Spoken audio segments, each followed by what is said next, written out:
ಇಂದಿನ ಕಾರ್ಯಕ್ರಮವನ್ನು ಪ್ರಾರ್ಥನೆಯೊಂದಿಗೆ ಪ್ರಾರಂಭಿಸೋಣ. ಪ್ರಾರ್ಥನೆ. ಉಷಾ ನ್ಯಾಮತಿ.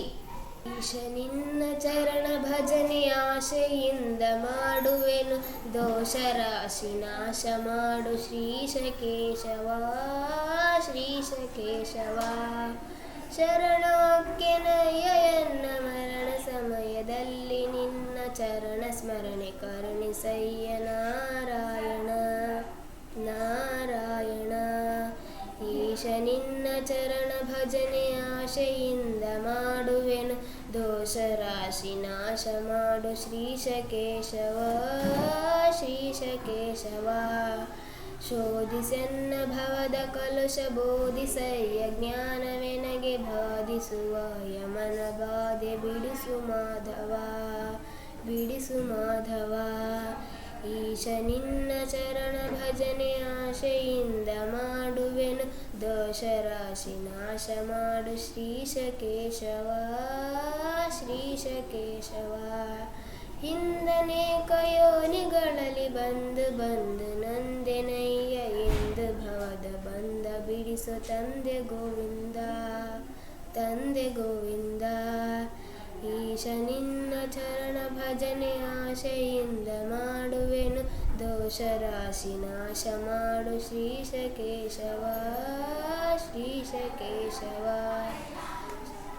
ಭ್ರಷ್ಟನೆನಿಸಬೇಡ ಕೃಷ್ಣ ಇಷ್ಟು ಮಾತ್ರ ಬೇಡಿಕೊಂಬೆ, ಶಿಷ್ಟರೊಡನೆ ಇಟ್ಟು ಕಷ್ಟ ಬಿಡಿಸು ವಿಷ್ಣುವೇ, ಬಿಡಿಸು ವಿಷ್ಣುವೇ. ಈಶ ನಿನ್ನ ಚರಣ ಭಜನೆ ಆಶೆಯಿಂದ ಮಾಡುವೆನು, ದೋಷ ರಾಶಿ ನಾಶ ಮಾಡು ಶ್ರೀಶ ಕೇಶವ, ಶ್ರೀಶ ಕೇಶವ. ಮದನನಯ್ಯ ನಿನ್ನ ಮಹಿಮೆ ಮದನದಲ್ಲಿ ನುಡಿಯುವಂತೆ ಹೃದಯದಲ್ಲಿ ಹುದುಗಿಸಯ್ಯ ಮಧುಸೂದನ, ಮಧುಸೂದನ. ಈಶ ನಿನ್ನ ಚರಣ ಭಜನೆ ಆಶೆಯಿಂದ ಮಾಡುವೆನು, ದೋಷ ರಾಶಿ ನಾಶ ಮಾಡು ಶ್ರೀಶ ಕೇಶವ, ಶ್ರೀಶ ಕೇಶವ.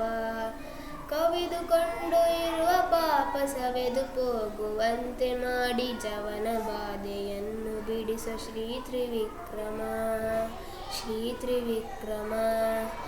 ಈಶ ನಿನ್ನ ಚರಣ ಭಜನೆ ಆಶೆಯಿಂದ ಮಾಡುವೆನು, ದೋಷ ರಾಶಿ ನಾಶ ಮಾಡು ಶ್ರೀಶ ಕೇಶವ, ಶ್ರೀಶ ಕೇಶವ. ಈಶ ನಿನ್ನ ಚರಣ ಭಜನೆ ಆಶೆಯಿಂದ ಮಾಡುವೆನು, ದೋಷ ರಾಶಿ ನಾಶ ಮಾಡು ಶ್ರೀಶ ಕೇಶವ, ಶ್ರೀಶ ಕೇಶವ. ಧನ್ಯವಾದಗಳು. ಪ್ರಾರ್ಥನೆ ಹೇಳಿದ ಸಹೋದರಿಗೆ ಧನ್ಯವಾದಗಳು. ಅಮೃತವಚನ. ಮಧು ದೊಡ್ಮನಿ. ಅಮೃತವಚನ. ಯಾರಲ್ಲಿ ಧರ್ಮವಿಲ್ಲವೋ, ಯಾರಿಂದ ಪ್ರಯೋಜನವಿಲ್ಲವೋ, ಯಾರು ಸೇವೆ ಮಾಡುವುದಿಲ್ಲವೋ ಅಂತಹವರಿಗೆ ವಿದ್ಯೆಯನ್ನು ಹೇಳಬಾರದು. ಅವರಿಗೆ ಕಲಿಸಿದರೆ ಒಳ್ಳೆಯ ಬೀಜವನ್ನು ಬಂಜರು ಭೂಮಿಯಲ್ಲಿ ಬಿತ್ತಿದಂತಾಗುತ್ತದೆ. ಮನುಸ್ಮೃತಿ. ಧನ್ಯವಾದಗಳು. ಅಮೃತವಚನ ಹೇಳಿದ ಸಹೋದರಿಗೆ ಧನ್ಯವಾದಗಳು. ಶ್ಲೋಕ. ನೇತ್ರಾವತಿ ಕಡೂರ್. ಶ್ಲೋಕ. ಏಕಸ್ಮಿನ್ ರಕ್ಷಿತೆ ಜೀವೇ ತ್ರೈಲೋಕ್ಯಂ ರಕ್ಷತಂ ಭುವೇತ್, ಘಾತಿತೆ ಘಾತಿತಂ ತದ್ವತ್ ತಸ್ಮಾದ್ ರಕ್ಷೇತ್ ನ ಘಾತಯೇತ್. ಅರ್ಥ: ಒಂದು ಜೀವಿಯನ್ನು ರಕ್ಷಿಸಿದರೆ ಮೂರು ಲೋಕಗಳನ್ನು ರಕ್ಷಿಸಿದಂತೆ, ಒಂದು ಜೀವಿಯನ್ನು ಹತ್ಯೆ ಮಾಡಿದರೆ ಮೂರು ಲೋಕಗಳನ್ನು ಸಂಹರಿಸಿದ ಫಲಿತಾಂಶ ಉಂಟಾಗುತ್ತದೆ. ಆದುದರಿಂದ ರಕ್ಷಣೆ ನೀಡಬೇಕು, ಹಿಂಸೆ ಮಾಡಬಾರದು. ಧನ್ಯವಾದಗಳು. ಶ್ಲೋಕ ಹೇಳಿದ ಸಹೋದರಿಗೆ ಧನ್ಯವಾದಗಳು. ಪಂಚಾಂಗ ಮತ್ತು ಪ್ರಾಸ್ತಾವಿಕ. ರಂಜಿತ್ ತಹಶೀಲ್ದಾರ್. ಆತ್ಮೀಯರೇ, ಇಂದು 8/7/2025 ಮಂಗಳವಾರ. ವಿಶ್ವಾವಸುನಾಮ ಸಂವತ್ಸರ, ಉತ್ತರಾಯಣ, ಗ್ರೀಷ್ಮ ಋತು, ಆಷಾಢ ಮಾಸ, ಶುಕ್ಲ ಪಕ್ಷ, ತ್ರಯೋದಶಿ. ಇಂದು ನಾವು ಶೈಕ್ಷಣಿಕ ಸಂಭ್ರಮ ಕಾರ್ಯಕ್ರಮದಲ್ಲಿ ಸೇರಿದ್ದೇವೆ. ಹಾಡು, ಭಾಷಣ, ಕತೆ ಇವುಗಳ ಮೂಲಕ ನಮ್ಮ ಪ್ರತಿಭೆಯನ್ನು ವ್ಯಕ್ತಪಡಿಸಲು ಒಂದು ಉತ್ತಮ ವೇದಿಕೆ ಇದಾಗಿದೆ. ಹೃತ್ಪೂರ್ವಕವಾಗಿ ಭಾಗವಹಿಸೋಣ ಎಂದು ಹೇಳುತ್ತಾ ನನ್ನ ಶಬ್ದಗಳಿಗೆ ವಿರಾಮ ನೀಡುತ್ತೇನೆ. ಧನ್ಯವಾದಗಳು. ಪಂಚಾಂಗ ಮತ್ತು ಪ್ರಾಸ್ತಾವಿಕ ಹೇಳಿದ ಸಹೋದರನಿಗೆ ಧನ್ಯವಾದಗಳು. ಸ್ವಾಗತ. ಹನುಮಂತ್ ಕಳಗೊಂಡ. ಆತ್ಮೀಯರೇ, ಇಂದು ನಾವು ಶೈಕ್ಷಣಿಕ ಸಂಭ್ರಮ ಆಚರಿಸಲು ಇಲ್ಲಿ ಸೇರಿದ್ದೇವೆ. ಇಂದಿನ ಕಾರ್ಯಕ್ರಮದಲ್ಲಿ ಹಾಜರಾಗಿರುವ STMC ಅಧ್ಯಕ್ಷರು, ಉಪಾಧ್ಯಕ್ಷರು ಮತ್ತು ಸರ್ವ ಸದಸ್ಯರಿಗೆ, ನನ್ನೆಲ್ಲ ಗುರು ಬಳಗದವರಿಗೆ ಹಾಗೂ ಸಹೋದರ ಸಹೋದರಿಯರಿಗೆ ಹೃತ್ಪೂರ್ವಕ ಸ್ವಾಗತ ಬಯಸುತ್ತೇನೆ. ಧನ್ಯವಾದಗಳು. ಸ್ವಾಗತ ಹೇಳಿದ ಸಹೋದರನಿಗೆ ಧನ್ಯವಾದಗಳು. ದಿವಂಗತ HSV ರವರಿಗೆ ನುಡಿ ನಮನ. ವೀಣಾ ಹೆಡೆಯಾಲ್. ಆತ್ಮೀಯರೇ, ಶ್ರೀ ವೆಂಕಟೇಶ ಮೂರ್ತಿಯವರ ಬಾಲ್ಯದ ಹೆಸರು ಶ್ರೀನಿವಾಸ ಎಂದು. ಅವರು 1944 ಜೂನ್ 23ರಂದು ಶಿವಮೊಗ್ಗ ಜಿಲ್ಲೆಯ ಹೊದಿಗೆರೆ ಗ್ರಾಮದಲ್ಲಿ ಜನಿಸಿದರು. ತಂದೆ ನಾರಾಯಣ ಭಟ್ಟ, ತಾಯಿ ನಾಗರತ್ನಮ್ಮ. ನಾಗರತ್ನಮ್ಮನವರು ಶಿಕ್ಷಕಿಯಾಗಿದ್ದರು.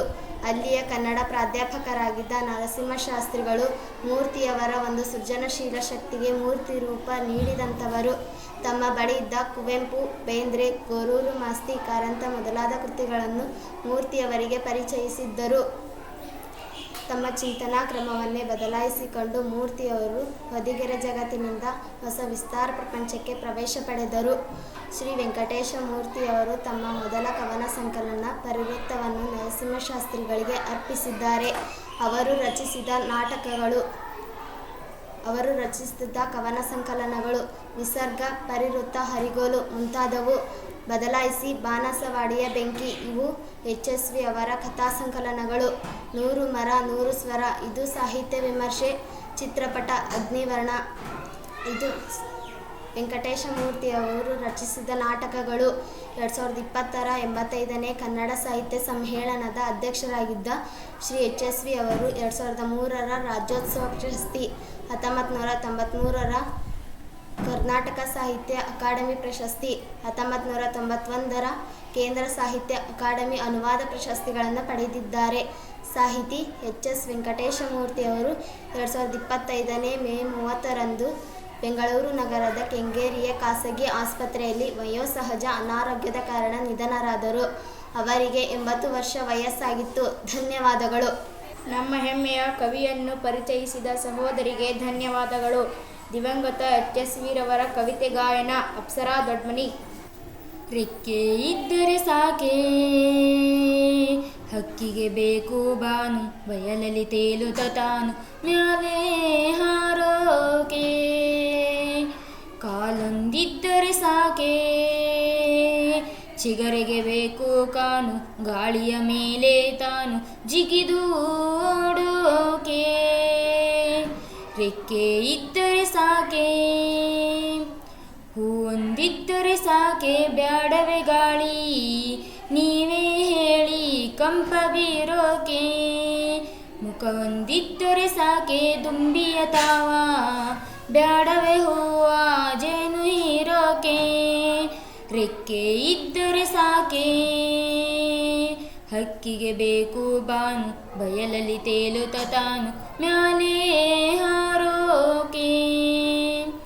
ನೀರೊಂದಿದ್ದರೆ ಸಾಕೆ, ಬ್ಯಾಡವೆ ಹಳ್ಳ ಬಲ್ಲವ ಬಲ್ಲ ತೊರೆಯು ಹರಿಯೋಕೆ. ಮೋಡ ಇದ್ದರೆ ಸಾಕೆ, ಬ್ಯಾಡವೆ ಭೂಮಿ ಹೇಳಿ ಸ್ವಾಮಿ ಮಳೆಯು ಸುರಿಯೋಕೆ.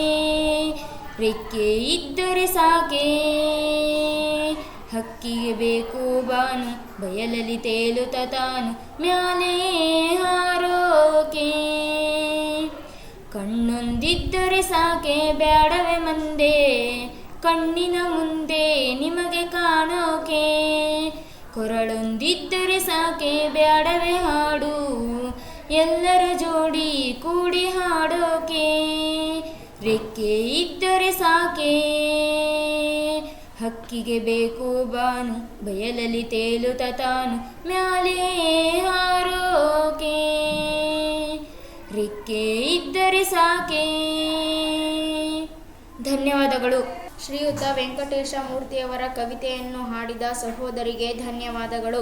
ಕತೆ ವಿಶ್ವಾಸ ಮತ್ತು ನಂಬಿಕೆ. ಸೌಮ್ಯ ನಾಡರ್. ಒಂದು ಬಾಟಲಿಯನ್ನು ತೆಗೆದುಕೊಳ್ಳುತ್ತೇನೆ, ಅದಕ್ಕೆ ವಿನೆಗರ್ ಹಾಕುತ್ತೇನೆ. ಒಂದು ಬಲೂನ್ ತೆಗೆದುಕೊಂಡು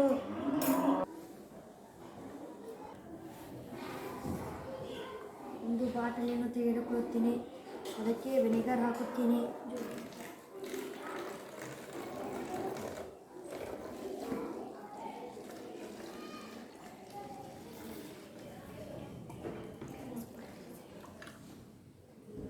ಬಲೂನ್ ತೆಗೆದುಕೊಳ್ಳುತ್ತೇನೆ,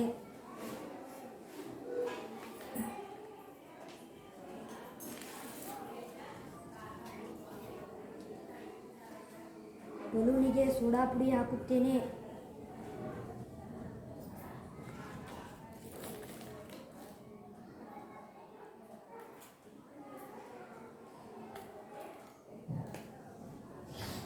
ಬಾಟಲಿಗೆ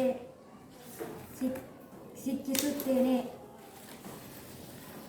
ವಿನೆಗರ್ ಮತ್ತು ಸೋಡಾ ಪುಡಿ ಕೂಡಿ ಬಲೂನ್ ಉಬ್ಬಿತು. ಧನ್ಯವಾದಗಳು.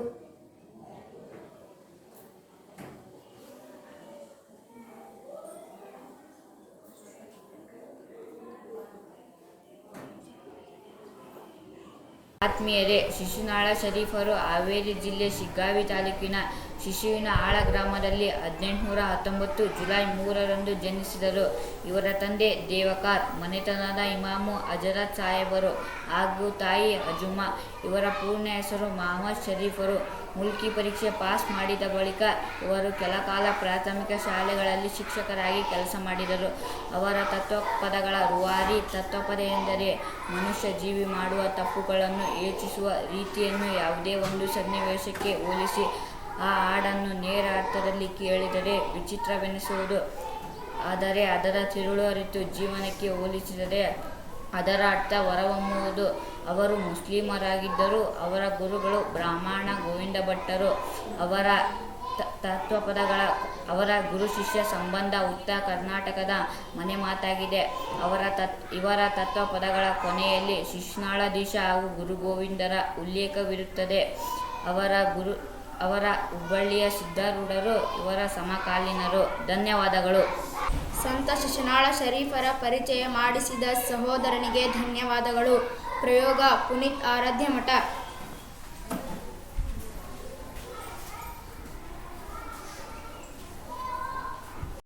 ಎಂಬುದನ್ನು ಪ್ರಯೋಗದ ಮೂಲಕ ತಿಳಿಸಿದ ಸಹೋದರನಿಗೆ ಧನ್ಯವಾದಗಳು.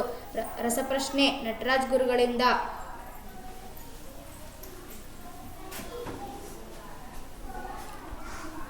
ವಿಶ್ವ ಪರಿಸರ ದಿನ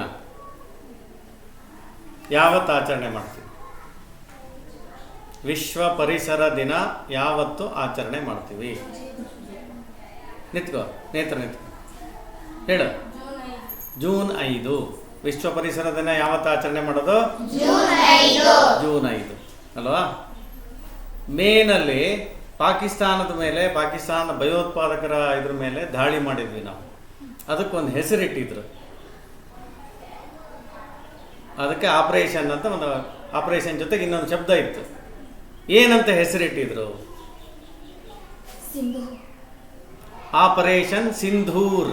ಸಿಂಧು ಅಲ್ಲ, ಆಪರೇಷನ್ ಸಿಂಧೂರ್ ಅಲ್ವಾ? ಗುಣಾಕಾರದ ಅನನ್ಯತೆಯ ಸಂಕೇತ ಯಾವುದು? ಹೇಳ ರಂಜಿತ್. 1. ಗುಣಾಕಾರದ ಅನನ್ಯತೆಯ ಸಂಕೇತ 1. ಸರಿನಾ?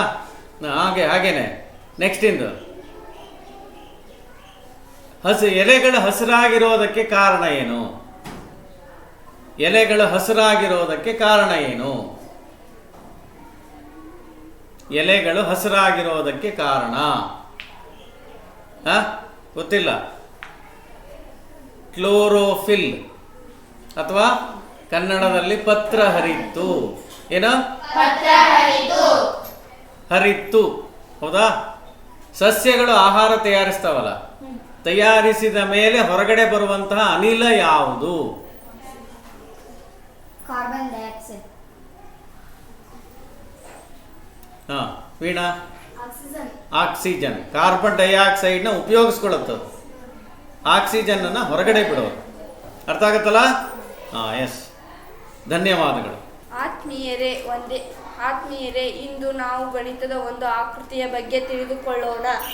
ಒಂದೇ ಸಮತಲದಲ್ಲಿನ ಏಕರೇಖಾಗತವಲ್ಲದ 3 ಬಿಂದುಗಳನ್ನು 3 ರೇಖಾಖಂಡಗಳಿಂದ ಸೇರಿಸಿದಾಗ ಉಂಟಾಗುವ ಆವೃತ ಆಕೃತಿಯನ್ನು ತ್ರಿಭುಜ ಎನ್ನುವರು. ಒಂದೇ ಸಮತಲದಲ್ಲಿನ ಏಕರೇಖಾಗತವಲ್ಲದ 3 ಬಿಂದುಗಳನ್ನು 3 ರೇಖಾಖಂಡಗಳಿಂದ ಸೇರಿಸಿದಾಗ ಉಂಟಾಗುವ ಆವೃತ ಆಕೃತಿಯನ್ನು ತ್ರಿಭುಜ ಎನ್ನುವರು.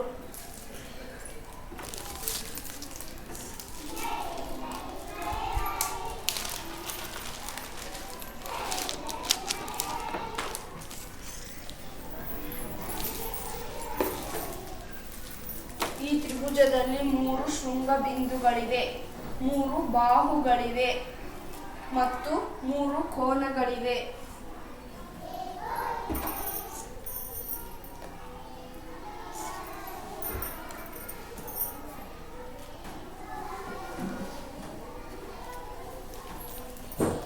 ಈಗ ಈ 3 ಕೋನಗಳ ಅಳತೆಯನ್ನು ಕಂಡುಹಿಡಿಯೋಣ. ನೀಲಿ, ಕೇಸರಿ ಮತ್ತು ಕೆಂಪು ಬಣ್ಣದಿಂದ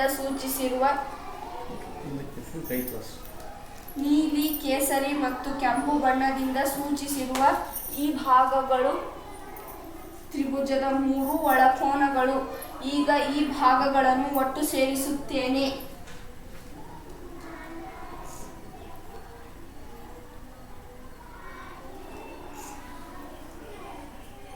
ಇದು ಯಾವ ಆಕಾರವಾಯಿತು? ನಾವು ಬಳಸುವ ಕೋನ ಮಾಪಕವಲ್ಲವೇ? ಅಂದರೆ ತ್ರಿಭುಜದ 3 ಒಳಕೋನಗಳ ಮೊತ್ತ 180 ಡಿಗ್ರಿ. ಧನ್ಯವಾದಗಳು. ಒಂದೇ ಸಮತಲದಲ್ಲಿನ ಏಕರೇಖಾಗತವಲ್ಲದ 3 ಬಿಂದುಗಳನ್ನು 3 ರೇಖಾಖಂಡಗಳಿಂದ ಸೇರಿಸಿದಾಗ ಉಂಟಾಗುವ ಆವೃತ ಆಕೃತಿಯನ್ನು ತ್ರಿಭುಜ ಎನ್ನುವರು. ಈ ತ್ರಿಭುಜದಲ್ಲಿ 3 ಶೃಂಗಬಿಂದುಗಳಿವೆ ಮತ್ತು 3 ಬಾಹುಗಳಿವೆ ಮತ್ತು 3 ಕೋನಗಳಿವೆ.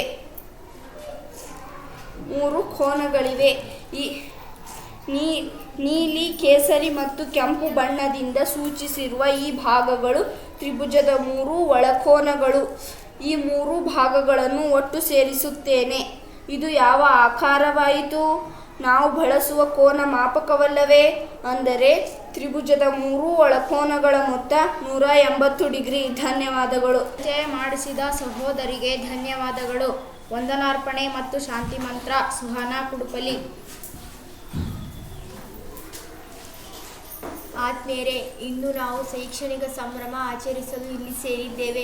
ಇಂದಿನ ಕಾರ್ಯಕ್ರಮದಲ್ಲಿ ಹಾಜರಾಗಿರುವ STMC ಅಧ್ಯಕ್ಷರು, ಉಪಾಧ್ಯಕ್ಷರು ಮತ್ತು ಸರ್ವ ಸದಸ್ಯರಿಗೆ, ನನ್ನೆಲ್ಲ ಗುರು ಬಳಗದವರಿಗೆ ಹಾಗೂ ಸಹೋದರ ಸಹೋದರಿಗೆ ಹೃತ್ಪೂರ್ವಕ ವಂದನೆಗಳನ್ನು ಸಲ್ಲಿಸುತ್ತೇನೆ.